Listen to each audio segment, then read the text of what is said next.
오케이, 그럼 지난 시간에 이어가지고 아인슈타인의 고체에 대한 생각. 그래서 사실은 이제 고체에서 측정도 가능하고 쉬운 것이 고체의 비열이죠. 비열 측정은 뭐 여러분들도 일반적으로 쉽게 할 수 있는 그런 여기서 생각한 이제 아인슈타인의 가정은 결국 뭐냐면은 이 오메가라고 하는 친구가 모두 다 같다라는 거죠. 이러한 가정을 통해 가지고 계산을 했어요. 자, 그랬더니 뭐가 나왔냐면은 아인슈타인의 경우는 에너지의 기대값이 얘를 모두 같다라고 얘기를 했더니 하바 오메가하고 엑스포넨셜 베타 하바 오메가 빼기 1분의 1하고 더하기 2분의 1 이러한 형태로 주어졌다는 얘기가 돼요. 자, 그 에너지의 기대값에서 이러한 상수 같은 경우는 사실은 큰 역할을 못 해주게 돼요. 변화가 별로 없으니까. 그래서 기준을 달리 해주게 되면은 얼마든지 우리가 그 에너지를 갖다가 다르게 측정할 수가 있는 거기 때문에, 그죠? 상수값이기 때문에 큰 영향을 못 미친다. 그래서 이 커브를 갖다가 그려보게 되면은 이렇게 증거를 했다가 이렇게 시험에서 속칭 얘기하는 듀롱-뿌띠에 법칙으로 가게 된다는 것을 알게 됐다는 거예요. 듀롱-뿌띠의 실험은 물론 아인슈타인 이전에 듀롱과 뿌띠에 의해 가지고 실험이 이루어지게 된 거고, 이것이 온도고 이것이 여기에서 계산된 비열이 되니까 비열이 결국은 온도가 커지면은, 즉 높은 온도에서 일정한 값에 실험하게 된다. 온도는 결국 절대 온도 0도서부터 출발을 하게 되니까 갑작스럽게 이런 식으로 증가하는 이러한 형태가 된다는 거죠. 그래서 고체의 그 비열에 대해서 아인슈타인 공식이 굉장히 나이스한 공식이다. 야, 아인슈타인이 상대성 이론 말고도 대박을 하나 터뜨렸구나. 이렇게 생각을 한 거죠. 물론 뭐 아인슈타인이 듀롱-뿌띠의 법칙을 수학적으로 맞췄다라고 하는 것은 이건 대단한 일이에요, 사실은. 이러한 모델. 자, 그런데 항상 도전자들이 생긴다는 얘기가 돼요. 물리학에서는. 그 도전에 성공을 시키게 되면은 아인슈타인이라는 챔피언을 깨고 결국 챔피언이 되는 거죠. 여기서 얘기하는 챔피언은 결국 노벨상이라는 얘기가 된다는 얘기죠. 그러다 보니까 이 드바이라고 하는 물리학자가 이 실험이라는 게, 여러분들 실험이라는 것이 이 온도를 갖다가 연속적으로 변화시키면서 실험을 해줄 수가 없어요, 사실은. 연속적으로 변화를 시켜준다는 얘기는 예를 들어서 30도를 생각하고 31도를 생각합시다. 30도, 그 다음에 30.000000001도, 30.0000000 이렇게 측정해야 되는데 불가능하다는 얘기예요. 그러니까 모든 실험은 다 뭐가 되게 되냐면 파이나이트한 인터벌에서 실험을 하게 된다는 얘기가 돼요. 이것은 역학 실험을 해도 그렇고 모든 실험을 해도 마찬가지예요. 여러분들이 뭔가 이게 움직이는 걸 갖다가 거리를 측정하고 싶다 할 때 시간을 연속적으로 변화시키면서 데이터를 구할 수 있어? 못 구한다는 얘기죠. 여러분들 스톱워치가 갖고 있는 한계 뭐 이런 것들 때문에, 그죠? 뭐 0.1초 간격으로 측정한다라든가, 아니면 뭐 더 정교해봤자 뭐 0.01초, 아니면 뭐 10의 마이너스 10승초, 뭐 이런 식으로 유한한 간격으로 측정하게 된다는 거죠, 실험실에서. 그러니까 이론은 항상 이렇게 연속된 그래프가 나오는 반면에 실험 쪽에서는 연속된 그래프가 나오는 것이 아니라 어떤 온도일 때의 비열이 얼마, 어떤 온도일 때 비열이 얼마, 이런 식으로 나타난다는 얘기가 돼요. 자, 그런데 이 실험 그래프하고 실험 데이터들하고 아인슈타인하고 피팅시킨 거, 이것은 여러분들이 지금 참고 도서로 얘기했던 그 책에 나와 있지만은, 예를 들면은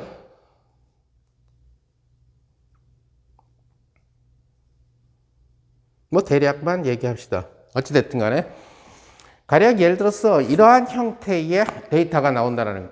자, 이 정도의 상황이면은 뭐 아인슈타인이 성공했네, 완전히 잘 맞네, 이렇게 얘기할 수도 있겠지만은 드바이라고 하는 물리학자는 다른 데 비해서 유독 이 t가 큰 값인 이 지역에 비해서 t가 작을 때, 온도가 낮을 때에 유독 아인슈타인의 이론적인 이 공식에서 구한 비열 공식. 얘를 온도로 미분하면 되죠. 그건 지난 시간에 써줬고. 유독 여기가 조금 이상하다. 자, 이제 요거를 갖다가 이제 보통 이제 노벨상 타는 사람들이 얘기하기로 보통 연구를 하다 보면은 연구가 됐든 뭐가 됐든 다 마찬가지일 거예요. 찬스가 3번 정도 공평하게 어떤 절대자가 인간한테 나눠준대. 그 찬스 3번 중에 한 번만 받으면 대박이 터진대.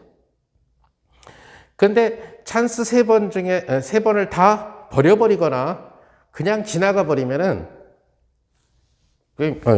게임이 놓쳐버리게 되는 거죠. 이제 그냥 평범하게 살게 된다는 뭐 그런 얘기를 하는 사람들도 있어요. 예를 들면은 옛날에 어떤 무슨 연예 방송 프로를 보니까 누가 좀 옛날 얘기죠. 그래서 SES 누가 SES가 핑클이구나. 핑클이 될 뻔했대. 그래서 핑크 연습생 시절까지는 핑클 멤버였대. 근데 본인이 튀어나왔대. 튀어나왔는데 핑클이 대박 터졌대. 그러니까 이게 그 친구는 그냥 뭐 딴 데서 그 다음에 빙글빙글 뭐 딴 데 돌다가 무명이 됐겠죠. 그런 사람들이 의외로 많더라고. 또 이제 노벨상 같은 경우에서도 히스토리를 살펴보게 되면은 이게 찬스를 그러니까 이건 나한테 온 3번의 찬스 중에 하나다. 이걸 놓치지 않고 파고들면은 노벨상 탄 사람이 있어요. 그러니까 렌트겐 같은 경우도 보게 되면은 와이프가 밥 먹자 그래가지고 하는데 집에서 실험하고 있었으니까 갑자기 실수로 탁 쳤는데 어둠 속에서 스크린이 깜빡깜빡 빛나니까 와이프는 계속 밥 먹자 그러니까 렌트겐이 지금 밥이 문제가 지금 나한테 3번의 찬스 중에서 1번의 찬스가 왔는데 이때 만약에 알았어 밥 먹으러 갈게 그래 버렸다면 렌트겐은 기회를 버려버리게 되는 거죠. 그리고 며칠 뒤에 까먹는 거지. 그때 잠깐 깜빡거렸던 걸 어둠 속에서 스크린이 빛났던 것을 갖다가 지금 밥이 문제가 하면서 밥 안 먹고 뛰어들고 심지어는 와이프를 부르죠. 나 지금 놀라운 거를 발견했어. 검은 천을 뚫고 나오는 미지의 빔을 발견했어. 네 손 한번 여기다 대봐. 그래서 바로 엑스선 발견이 와이프 첫 사진이에요. 인터넷에 떠도는 첫 번째 엑스레이 사진은 렌트겐 와이프의 사진이에요. 그래서 렌트겐 와이프의 뼈 부분이 선명하게 보이죠. 거기다가 뭐가 있어요? 결혼 반지가 아주 선명하게 찍혀 있어요. 결혼 반지도 역시 단단하니까 뚫지 못해가지고. 그래서 그 사진을 그대로 박아서 논문을 낸 거죠. 렌트겐이. 그걸로 초대 노벨 물리학상을 받았다라는 얘기가 돼요. 그때 이제 밥 먹고 잊어버렸으면은 딴 사람이 받겠죠. 다른 실험을 통해서. 이렇게 찬스가.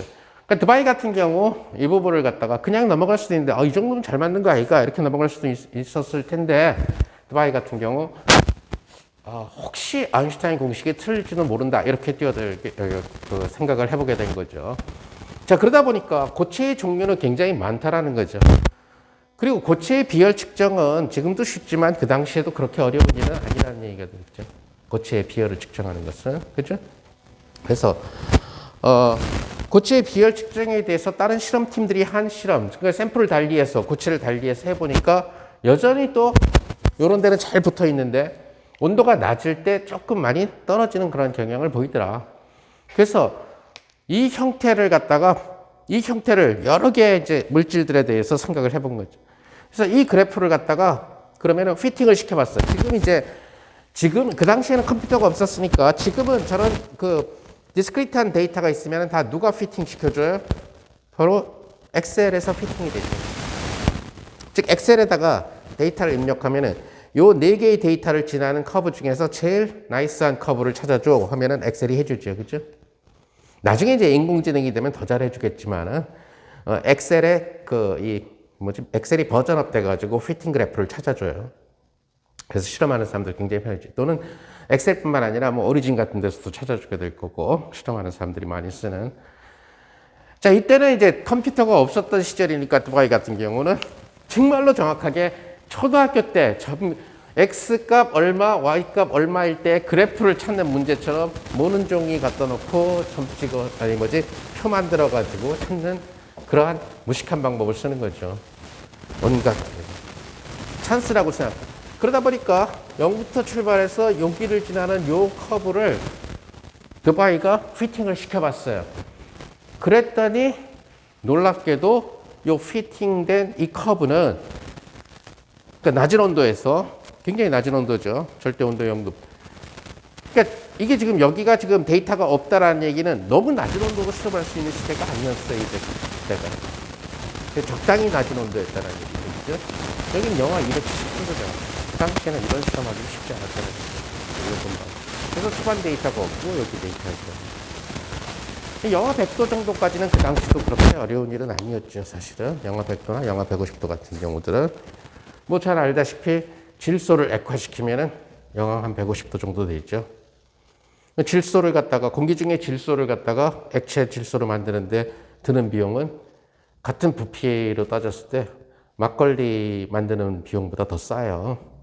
그러니까 그 얘기는 마이너스 150도 정도는 너무나 싸게 만들 수 있다라는. 그럼 물질을 갖다 놓고 마이너스 150도를 갖다인 액체 질소를 큰 통을 붙이면 결국 얘는 연료량이 크고 얘는 연료량이 작으니까 평행에 따라서 얘는 영하 150도가 되죠. 그죠? 그래서 영하 150도를 만들어 줄 수 있다는. 우리가 쉽게 예를 들어서 그 온도를 차갑게 만들어 주는 그런 냉매로 많이 쓰는 것은 베스킨 라빈스죠. 거기서 쓰는 건 뭐예요? 주로 영하 73도짜리 드라이 아이스를 쓰겠다는 얘기죠. 자, 그래서 이런 피팅을 시켜 보니까 놀랍게도 이 곡선이 즉 C와 T 사이 이 곡선이 놀랍게도 C는 T의 3승에 비례한다라고 하는 사실을 드바이가 실험적인 데이터를 피팅해서 찾아냈다는 얘기거든요. 그러면 아인슈타인 모델에서 T가 작을 때에 그 결과가 나오느냐.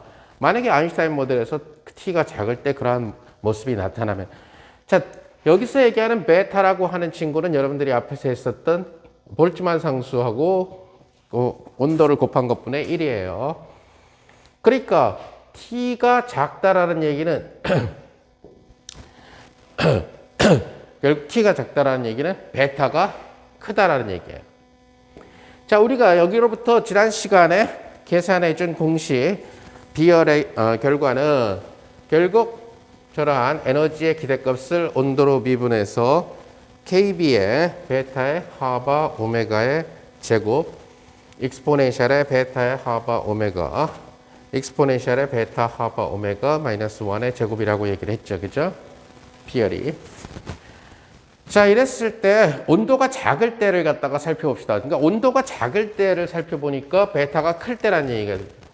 자, 베타가 클 때 얘는 KB하고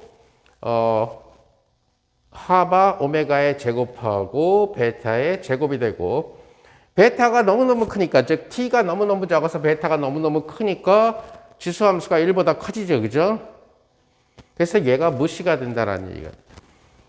그러니까 여기는 제곱이 돼 있고 여기는 제곱이 안 돼 있으니까 얘는 익스포넨셜 마이너스 베타의 하바 오메가. 자, 보통 실험하는 사람들이 할 때에는 내가 필요로 하는 변인만을 체크를 해요. 다시 말해서 지금 변화하는 변이는 바로 온도라는 얘기죠. 그죠? 온도에 대해서 어떤 모습을 그리느냐. 자, 그 얘기는 이런 것들은 관심 없다라는 얘기예요. 온도에 대한 어떤 함수냐가 관심 있다는 얘기. 낮은 온도에서.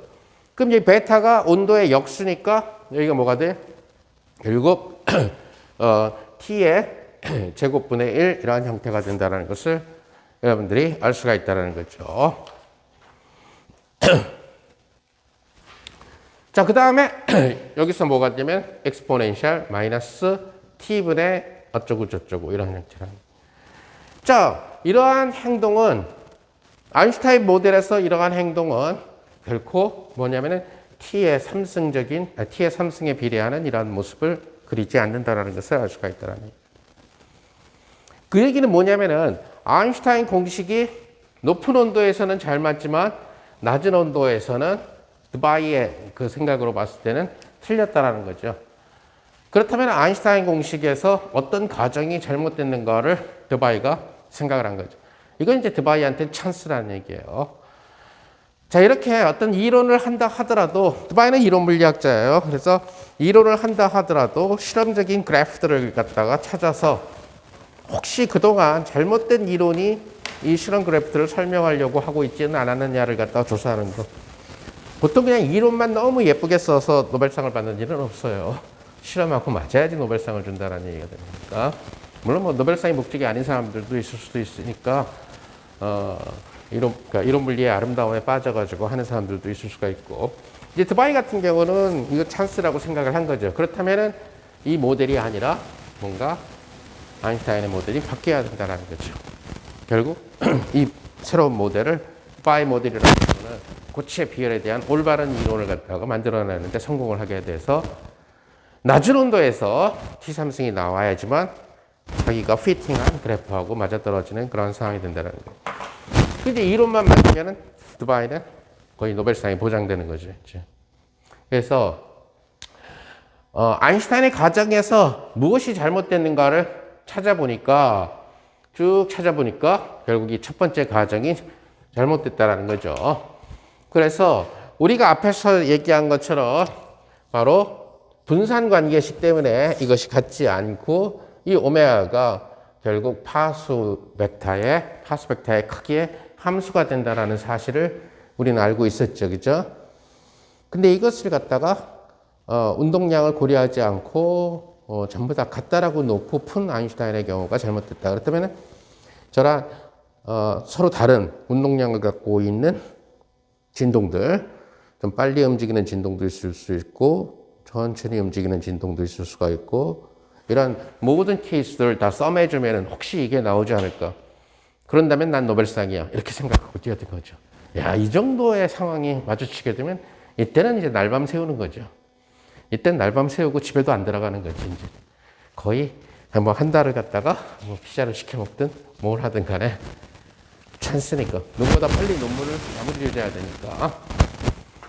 그래서 일단은 그리고 항상 이런 이론 물리 입장에서 봤을 때는 물론 자기가 얘를 고치려고 생각했던 시나리오가 실패로 돌아갈 수도 있어요. 근데 실패로 돌아갈지언정 무조건 계산을 끝까지 밀고 나가봐야 된다는. 그러면 왜 실패했는가를 또 보고 그 다음에 거기를 갖다가 또 다시 되짚어 본다는 얘기죠. 그럼 또 다른 트라이를 하게 된다는 얘기가 돼요. 오케이. 그래서 결국 드바이는 이 부분을 파수에 따라서 달라지는 이 부분을 갖다가 고려해 주기로 생각을 했어요. 자, 아까 얘기한 대로 이 상수 속에는 에너지의 이 상수 부분, 즉 2분의 1 하바 오메가 속에는 온도가 없으니까 지금 드바이의 관심은 고체 비열이에요. 고체 비열은 에너지를 온도로 미분해야 되는데 온도가 없는 상수항은 온도로 미분해봤자 빵이 되니까 그러니까 쟤는 있으나 마나라는 거죠.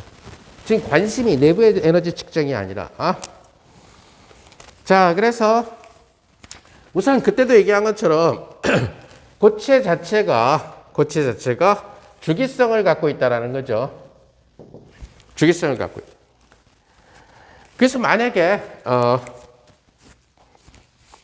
고체 주기성 그때 얘기한 것처럼 exponential ikx라고 하는 친구가 만약에 주기 L을 갖는다라고 생각을 해봅시다. 그래서 exponential ikx 즉 뭐지 이 자유로운 어떤 폰원의 뭐랄까 평면파죠. 그러니까 sin kx, cosine kx 이런 거라고 생각해 주면 된다는 얘기가 돼요. 진동은 바로 sin kx, cosine kx 이런 거에 의해서 묘사가 되니까. 근데 x 방향으로 주기 L을 갖고 있다는 얘기는 exponential ik의 x 더하기 L이 exponential ikx랑 도로 같아야 된다라는 이러한 주기성을 가져야 된다는.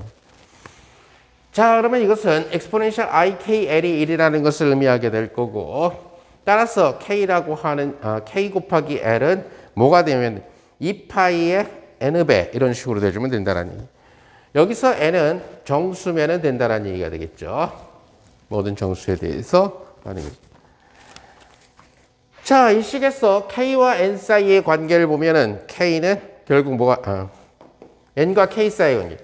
그래서 이 n이라고 하는 친구는 결국 2파이분의 l에다가 K를 곱한 이러한 형태가 된다는 얘기예요. 자, 그래서 모든 n에 대해서 지금 다 더해준다라는 얘기는 모든 n에 대해서, 즉 이러한 K는 이런 식으로 특정한 정수에 비례하는 이러한 형태들의 K만이 가능하다. 그것을 뭐라고 얘기할 수 있냐면 양자화되어 있다는 얘기가 돼요. 그렇죠? 결국 얘네들이 가질 수 있는 에너지도 정수 n하고 관련돼 가지고 띄엄띄엄 떨어지는 에너지를 갖게 된다는 얘기가 돼요. 그래서 결국 드바이는 포논을 이용을 했다는 얘기는 결국 양자화된 진동의 양자화된 상태, 즉 양자역학적인 조화 진동을 이용했다는 얘기. 근데 n이 모든 정수에 대해서니까 모든 정수에 속하는 모든 정수에 대해서 해준다는 거예요. 자, 이랬을 때 n은 하나씩만 차이가 나요. 정수기 때문에 이 정수랑 그 다음 정수 사이의 차이는 뭐가 돼? 1이 되죠. 그죠? 자, 그것을 우리가 n의 증분이라고 얘기하면 이 n의 증분은 항상 1이 된다는 사실을 알 수 있어요. 그래서 결국 모든 n에 대해서 썸하는 것은 뭐가 되냐면은 결국 2파이분의 1하고 L하고 그 다음에 자, 이 n이라고 하는 이것을 뭘로 보내주게 되냐면은 결국 dk라고 하는 친구로 바꿔주고 여기를 마이너스 무한대부터 무한대까지로, 즉 격자 간의 간격이 굉장히 작아진다라고 생각을 해주게 될 거고, 하게 되면은 결국 n에 대한 시그마를 갖다가 우리는 이러한 관계식으로부터 여기서 보면은 델타 n이라는 친구가 2파이분의 l에 델타 k 이런 식으로 되는데, 델타 k를 갖다가 결국 뭐죠? 굉장히 작게 만들어줘가지고 이런 방법을 쓴다. 그래서 고체물리에서 많이 쓰게 되는 일반적인 근사가 되겠죠. 일반적으로. 자, 요거를 이제 속칭 얘기하는, 3차원에서 확장을 시키게 되면은, 이것을 만약에 얘는 지금 여기에서 주기성 0L 가진 이러한 케이스가 되지만은, 얘를 만약에 3차원에서 생각을 해보게 되면은, 각 차원별로 뭐가 생기게 되냐면은, 정수값들이 생기게 된다는 얘기가 돼요. 그러니까 3차원에서 생각을 해보게 되면, 시그마 N1, 시그마 N2, 그 다음에 시그마 N3, 이런 식으로 주어진다는 거죠. 그러니까 이것은 X방향, 이것은 Y방향, 뭐 이것은 Z방향하고 관련되는 이런 친구가 되겠죠. 그러니까 이것을 파수 공간에서 보게 되면은 결국 뭐가 되냐면 2파이분의 L에 3승하고 DKX, X방향의 파수, 그 다음에 DKY, 그 다음에 DKZ, 마이너스 무한대부터 무한대까지 이런 식으로 생각을 해준다는 거죠.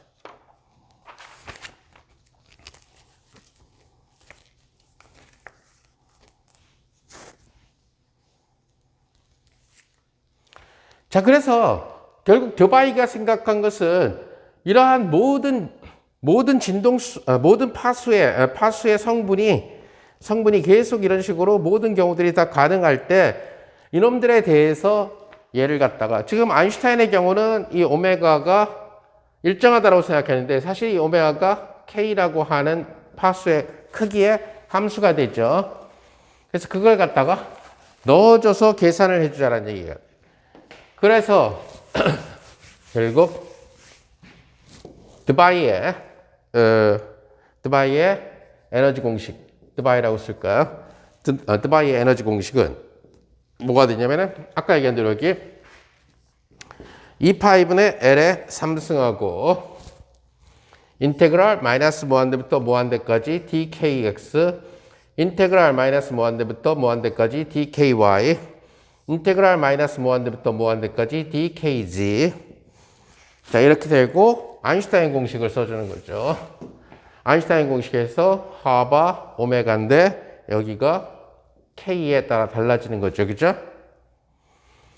그 다음에 여기를 익스포넨셜의 베타의 하바의 오메가의 k에 따라 달라지는 거 빼기 1분의 1하고, 그 다음 플러스 2분의 1, 이런 형태로 생각을 해준 거죠. 자, 근데 우리가 지난 시간에서 폰온에 대해서 dispersion relation이 어떤 식으로 나왔다라는 것을 여러분들이 알고 있냐면은 바로 오메가의 K가 결국 진동의 속도에다가 그 다음에 K 벡터의 크기를 갖다가 곱한 걸로 나왔다는 것을 우리는 지난 시간에 얘기를 했어요. 자, 진동의 속도니까 그냥 V라고 씁시다. 자, 그 다음에 요 디바이의 에너지에다가 몇 개를 갖다가 생각을 해줘야 되냐면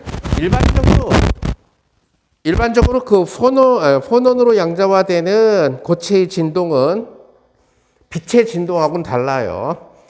빛의 진동은 예를 들어서 빛이 이 방향으로 전달될 때 뭐가 되냐면 그와 수직인 방향으로 전기장이 진동을 하고, 그죠? 그 다음에 그와 또 수직인 방향으로 자기장이 진동하는 이런 형태가 되죠, 그죠? 그래서 전기장 모드랑 자기장 모드 두 가지가 생기게 되니까 결국 두 배가 돼버려요, 그죠?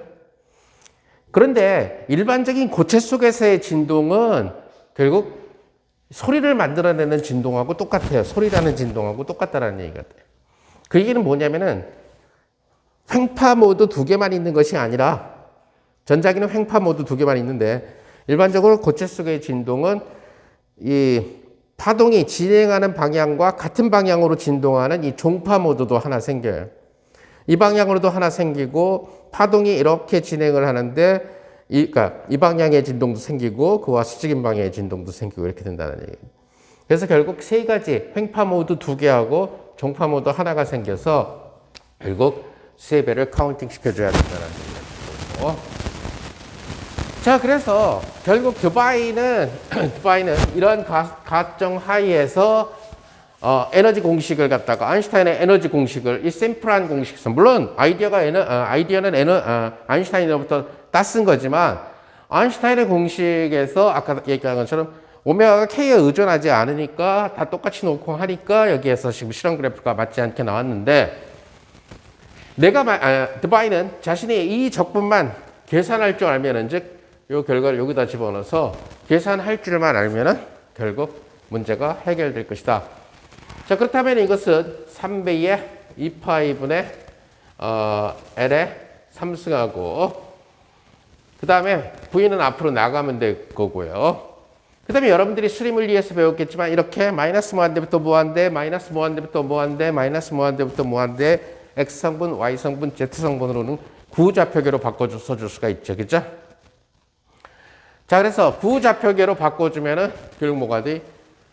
결국 KX의 스퀘어 플러스 KY의 스퀘어 플러스 KG의 스퀘어를 K 벡터의 크기의 스퀘어라고 해주면은 바로 구좌표계로 바꿔서 쓰여진다는 것을 여러분들이 알 수가 있어요. 자, 그러면 구좌표계로 바꿨을 때 얘는 뭐가 되냐면은 요 적분은 결국 K의 스퀘어하고, 그죠? 그 다음에 D의 K하고, 그 다음에 나머지 여러분들이 수리물리에서 공부했던 sin 세타, D 세타, Dφ 이런 게 나오게 되겠죠, 그죠? 이런 적분은. 얘는 이제 크기가 되니까 결국 0부터 무한대까지 적분이 되게 될 거고, 여기 하바하고 V하고는 하바도 앞으로 나가버리고, 그러면 K 하나가 더 남죠, 그죠? 여기에. 이 K가 더 남는다는 것을 알 수가 있어요. 거기에다가 익스포넨셜 베타 하바 오메가가 V 곱하기 K 벡터의 크기 분의 빼기 1분의 1 하고 플러스 2분의 1. 자, 그러니까 드바이는 굉장히 좋은 이론물리학자였기 때문에 수리물리를 잘했다는 얘기가 돼요. 어찌됐든 간에. 그러니까 과거에 매스매티카 이런 게 없었던 시절에는 무조건 수학 잘하는 사람만이 이론물리를 할 수가 있었어요. 지금은 좀 아닐 수도 있다라는 얘기가 돼요. 컴퓨터라는 게 있어서. 하지만 옛날에는 컴퓨터가 없으니까 결국 수학이 딸리면은 이론 물리에서 계산이 스톱된다라는 얘기가 됩니다. 그래서 여러분들이 1900년대 초창기에 양자로 노벨상을 받던 데는 다 수리 물리를 다 잘했던 친구들이라는 얘기죠. 수학 계산이다는 뭐 슈레딩거가 됐든 하이젠베르그가 됐든 그 노벨상을 받은 사람들은. 근데 지금은 좀 그 계산이 좀 안 돼도 컴퓨터의 도움으로 할 수가 있다는 얘기. 자, 그럼 이렇게 구좌표계로 바꾸고 나면은 여기 지금 요걸 이제 여러분들이 구좌표계로 바꿨을 때 R처럼 생각하면 되는 거죠. R제곱 dr sin 세타 d 세타 dphi. 오케이? 그러면 여기 K의 절대값의 제곱이 있고 여기 K의 크기 어디에서 나온 거죠? 하바 오메가에서 나온 거죠. 그죠? 지난 시간에 여기에서 나온 거예요. 그리고 결국 여기가 아무리 찾아봐도 세타하고 피가 없죠. K의 크기만 관련돼 있죠. 그죠? 따라서 이 적분은 그대로 여러분들이 스리밀리에서 공부한 것처럼 4파이라는 값이 나오게 된다는 것을 알 수가 있어요. 이건 뭐 스리밀리에서 구좌표에서 했겠죠. 그래서 4파이가 나온다는 것을 알 수가 있다. 자, 그래서 결국 드바이 모델은 에너지의 드바이 모델.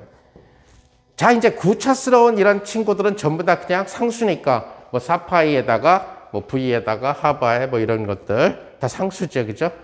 그냥 그 상수는 예를 들어서 상수니까 뭐라고 쓸까요? 뭐 Q라는 상수라고 씁시다. 그럼 실제 적분 계산해 줘야 되는 것은 인테그랄에 K의 스퀘어 3승하고 그 다음에 0부터 무한대까지 하고 익스포넨셜 베타 하바 V의 K하고 빼기 1. 그 다음에 아까 얘기한 대로 우리는 얘를 온도에 대해서 나중에 미분할 거기 때문에 이 부분은 신경 쓰지 맙시다.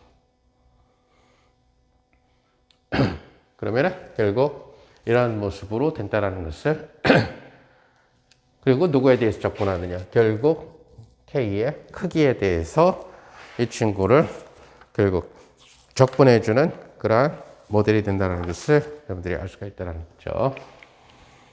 자, 그래서 이런 친구들을 이제 자, 그래서 아까 얘기한 대로 아인슈타인은 똑같다라고 생각하니까 적분이 필요 없었고 드바이는 다르다라고 생각하니까 모든 가능한 파수들에 대해서 이 방향 저 방향 그죠? 빠른 놈, 느린 놈, 또 이 방향으로는 빠른데 이 방향으로는 느린 놈 이런 것들까지 다 생. 또는 이 방향으로는 1이 가고 있는데 이 방향으로는 마이너스 방향으로 가고 있어. 그런 것들까지 다 고려를 해서 다 헤아려 보니까 아인슈타인 공식과는 다르게 이러한 적분 형태로 주어졌다는 사실을 알 수가 있다는 거죠. 에너지가. 자, 그래서 지금 드바이의 에너지 공식은 결국 어떤 상수 Q라는 값에다가 결국 인테그랄 제로에서 무한대까지 이러한 형태로 나와. 자, 지금 여기서 보니까 베타 하바 VK의 크기라고 하는 친구가 좀 걸리작거려요. 얘가 좀 걸리작거린다는. 얘가 좀 걸리작거리니까 얘를 X라고 좀 치환을 할까요? 오케이? 그래서 얘를 X라고 치환을 해봅시다.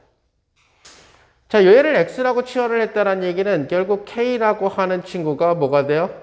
베타 하바 V분의 X 이런 식으로 된다는 것을 얘기를 해줄 수가 있다는 거죠.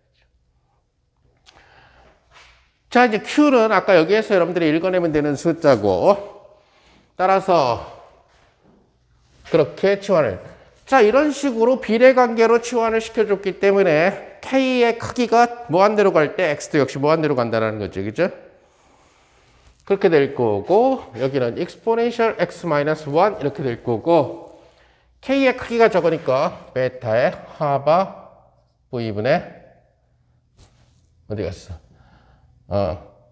X의 3승하고 베타의 하바 V분의 dx 이러한 형태로서 쓰여지게 된다는 것을 여러분들이 알 수가 있죠.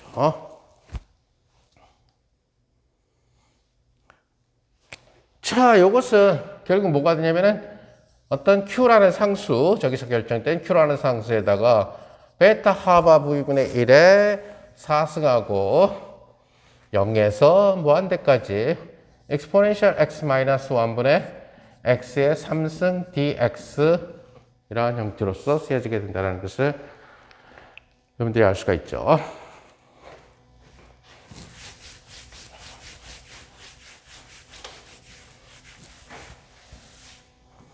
자, 아까도 얘기한 것처럼 드바이 같은 경우는 저 적분을 계산할 수가 있었어요. 물론 적분을 계산한 결과는 어찌됐든 어떤 상수로 나오죠. 바로 저 적분을 최초로 계산한 사람은 리만이라고 하는 1800년대의 수학자예요. 근데 드바이는 1900년대 사람이고 수학을 잘한다라고 아까 얘기했으니까 리만이 계산했던 것을 할 수가 있었다는 얘기가 되겠죠. 자, 그래서 인테그랄 0에서 무한대까지 얘를 i라고 하면은 얘는 exponential x-1분의 x 3승 dx, 요거는 0에서 무한대까지 exponential x 묶어내면 1 exponential x분의 x 3승 dx, 그죠? 요것은 0에서 무한대까지 하고 얘를 위로 올라가면은 x 3승 dx는 앞에다 쓰고 exponential x로 올라가고 1 exponential x분의 1, 요것은 0에서 무한대까지 dx하고 x 3승하고 exponential x하고 얘를 테일러 전개를 시키면은 n equal 0서부터 무한대까지 exponential x의 n승, 공비가 얘니까. 그럼 얘는 인테그랄 0에서 무한대까지 dx의 x의 3승하고 시그마 n equal 0부터 무한대까지 exponential n 더하기 1의 x. 자, 요것은 시그마 n equal 0부터 무한대까지 인테그랄 0에서 무한대까지 dx하고 x의 3승 exponential n 더하기 1의 x. 자, 물론 뭐 지금에 와서는 저런 적분은 매스메티카에다 넣어주면 바로 답이 나와요. 아까 얘기한 대로. 그 시절에는 안 됐지만은. 자, 이런 경우는 n 플러스 1의 x를 t라고 치환을 해주면은 이 적분은 n equal 0부터 무한대까지, 0부터 무한대까지 dx는 n 더하기 1분의 dt, x 3승은 n 더하기 1의 3승분의 t의 3승 exponential t. 얘는 시그마 n equal 0부터 무한대까지 n 더하기 1의 4승분의 1하고 인테그랄 0에서 무한대까지 dt의 t의 3승의 exponential t. 요것은 지난번 비대면 수업 때 얘기를 해줬죠. 바로 3팩토리얼, 즉 6이 나온다라고 하는 것을 얘기를 해줬어요. 따라서 얘는 6배에 n에다 0을 집어넣으면 얘는 1의 4승분의 1 더하기 1 집어넣으면 2의 4승분의 1 더하기 3의 4승분의 1 이렇게 더해지는 이러한 무한급수죠. 이것은 6하고 얘가 리만이라는 사람이 리만 제타 4라고 하는 함수라고 정의를 했던 친구가 되는 거죠. 아마 리만 제타 4는 여러분들이 수리물리에서 뿌리의 급수에서 계산되는데 계산을 했을 거라고 보고 리만 제타 4는 90분의 파이의 4승. 그러면 얘는 15분의 맞나? 파이의 4승. 자, 사실 이 적분 계산 안 해도 돼요. 어차피 상수니까. 근데 이제 드바이 같은 경우는 논문을 멋들어지게 써야 돼. 정확하게. 이렇게. 나는 지금 2학년들 수업이기 때문에 그냥 디테일을 조금씩 건너뛰고 지금 얘기를 해주는데 그냥 이것만 얘기를 해준 거고, 어쨌든 얘가 뭐가 나오게 되면 15분의 파이 4승이라는 친구가 나와요. 그러면 15분의 파이 4승이 나오고 아까 내가 치환해뒀던 Q라는 친구 나오고, 자, 여기에 나와 있는 베타가 뭐죠? 베타가 KT분의 1이죠. 그죠? 베타가 KT분의 1이니까 여기가 뭐가 돼? 베타분의 1은 KBT가 된다라는 얘기가 되겠죠. 그러니까 하바 V분의 KB의 4승하고 중요한 사실은 T의 4승이 된다는 것을 여러분들이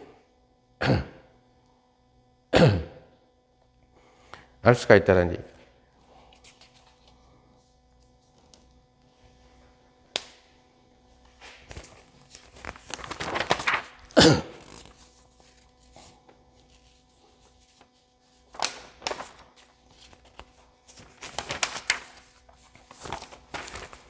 자, 이렇게 해서 결국 뭐가 되냐면은 중요한 사실은 드바이가 계산한 이 공식은 결국 T의 4승의 에너지가 t의 4승에 비례하는 이런 식으로 나와준다는 얘기가 되겠죠. 그죠?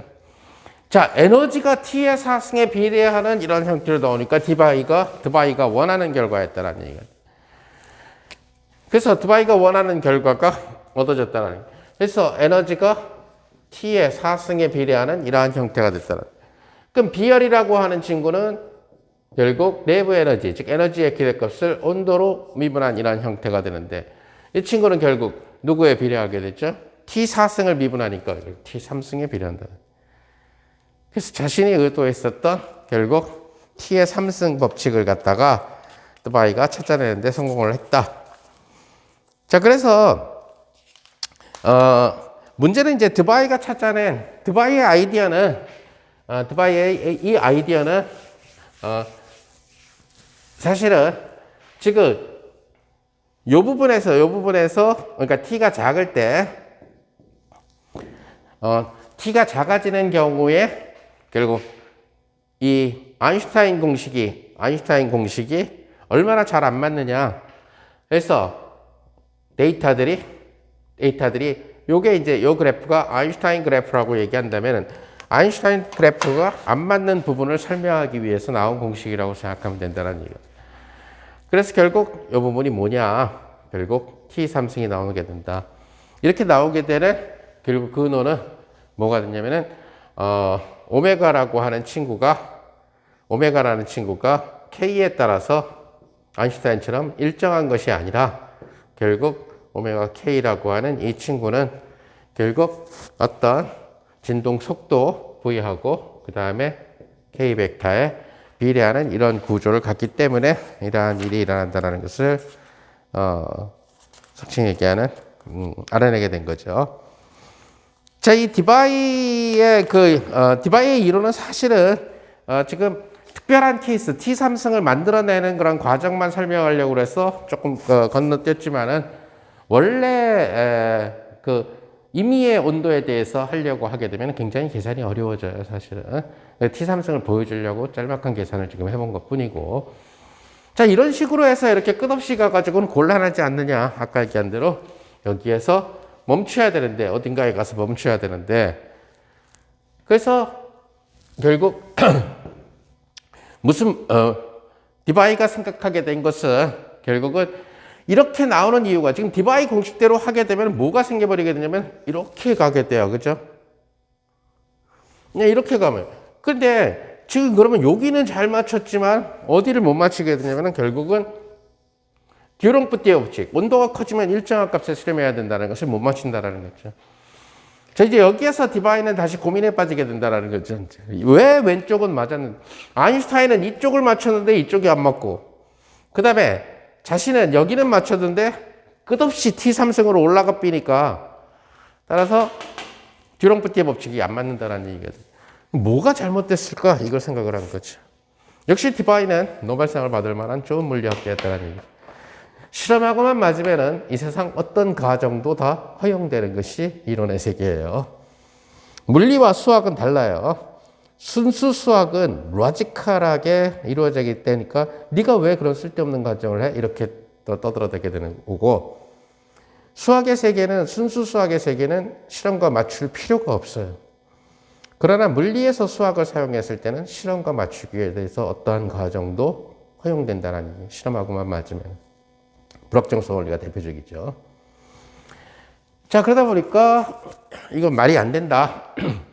그러면은 여기를 맞추기 위해서 어디에서 문제가 생겼느냐? 이거를 쭉 하다 보니까 무한대까지 접근하니까 문제가 생겼다는 생각을 갖게 된 거죠. 그래서 무한대까지 가니까 문제가 생겼다. 그래서 결국 드바이의 경우는 뭐를 생각하게 됐냐면은 쟤를 수정을 하게 돼요. 그래서 아까 얘기한 대로 쟤를 이제 아까 얘기한 세계에서 3배기에 이거는 종파, 횡파 2개, 그 다음에 4파이의 L의 3승, 2파이의 3승하고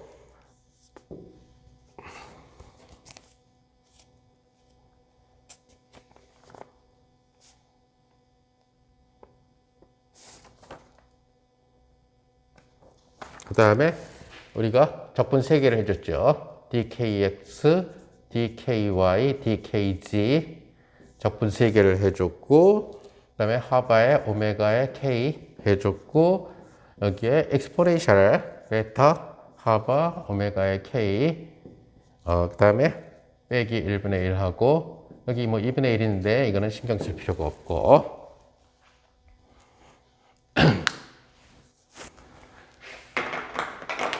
여기에서 속칭 얘기하게 되는 오메가 k라고 하는 친구는 결국 속도 곱하기 스펙타 이러한 형태로 주어진다는 얘기가.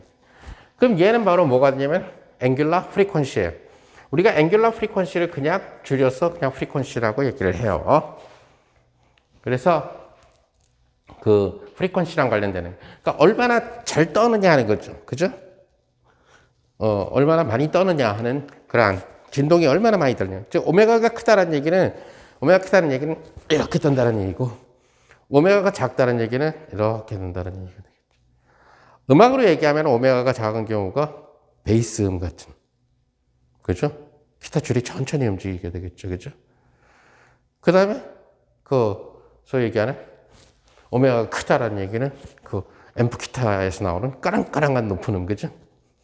그걸 자세히 들여다보면 무지무지 빨리 움직인다는 얘기가 되겠죠. 그래서 고체 이 진동, 그러니까 진동하고 관련되는 진동수가 되는데, 요식을 드바이는 뭘로 생각을 해봤냐면은 아까 얘기한 대로 드바이라는 친구를 뭘로 생각해봤냐면, 여기 어떤 적당한, 이제 앞에 있는 상수들은 다 그냥 무시할게요, 그냥. 무시하고 여기가 뭐가 되냐면 인테그랄 아까 얘기한 대로 0부터 무한대까지의 d의 k의 크기하고 그 4파이 나올 거고 그런 거 다 무시하고 하바 다 무시하고 필요한 것만 오메가 k하고 익스포넨셜 베타 하바 오메가의 k에 빼기 1분의 1하고 여기도 무시해버리고. 오케이. 자, 그런데 오메가하고 k 벡터랑 비례를 하게 되니까, 그죠? 얘를 우리가 뭘로 바꿔 써줄 수가 있어요? d 오메가라고 바꿔 써줄 수 있죠, 그죠? 그리고 여기 앞에 상수가 달라지겠지, 그죠? 자, 그런 계산을 우리는 뭐라면 이런 틸더 계산이라고 얘기를 해요. 앞에 있는 상수는 중요치가 않다. 어떻게 행동하느냐가 중요하다만 관심이 있을 때. 그래서 상수는 어차피 다 실험하고 맞춰서 결정되는 거니. 그러니까 결국 모습이 뭐가 되냐면 인테그랄에 0부터 무한대까지 d 오메가에 결국 익스포넨셜에 베타 하바 오메가 빼기 1분의 1 이런 형태가 돼준다는 것을 알 수 있어요. 오메가 적분으로. 자, 이 적분이 무한대까지 가기 때문에 쭉 적분돼서 여기에 치환 적분에서 t의 사승이 나왔고, 그러다 보니까 결국 비열이 t가 무한대로 갈 때 무한대로 뜨는 거 아니냐. 여기에서 결국 드바이는 과감한 가정을 한다는 얘기죠. 고체 속에서 얘가 떠는데 어떻게 무한번 진동까지, 초당 무한번 어떻게 떨 수 있겠냐. 이건 나이스한 과정이죠. 사실 이런 과정을 할 때는 거의 이제는 펜대를 놓고 산책을 해야 되겠지. 명상을 하거나. 뭐 드바이가 진짜 그랬는지 몰라도 쭉 잘 나가다 막혔단 말이에요. 그래서 과감하게 무한번의 진동은 있을 수가 없다. 고체 속에서의 진동수는 최대값이 존재한다. 그래서 우리는 최대값을 영어로 뭐라고 얘기하면 컷오프라고 얘기를 해요. 거기서 끊겠다라는 얘기.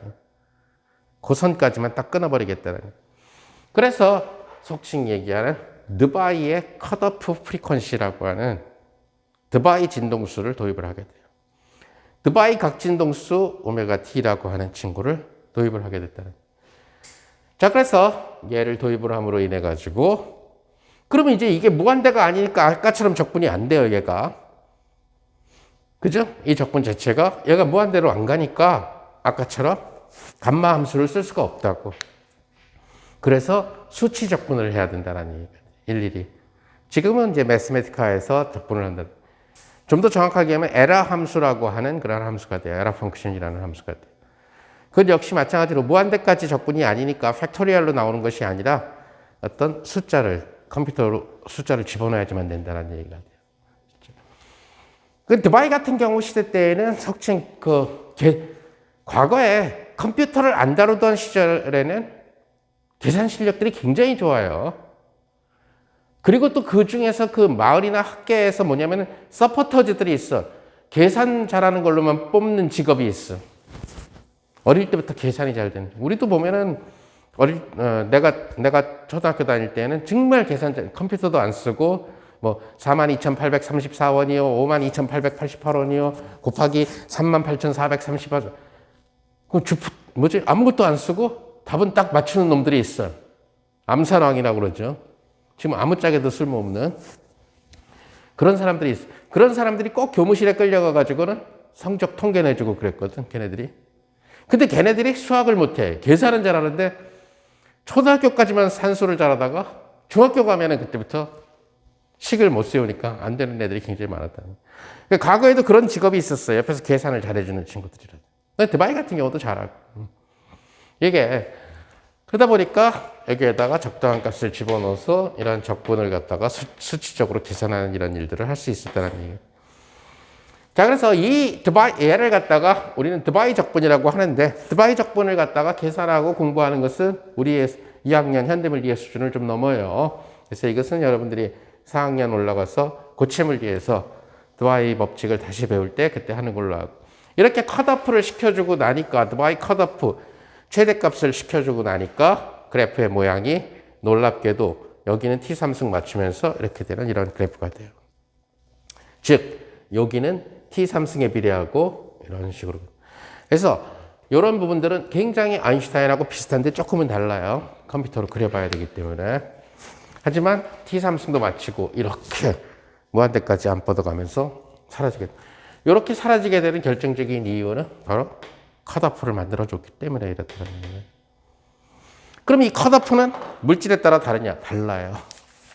그래서 물질마다 내가 그 고체를 어떤 물질을 선택하느냐에 따라서 드바이 컷오프가 달라진다는 얘기. 그래서 물질마다 그러니까 표를 만들어 둘 수가 있겠지. 드바이 오메가 D 값을 갖다가.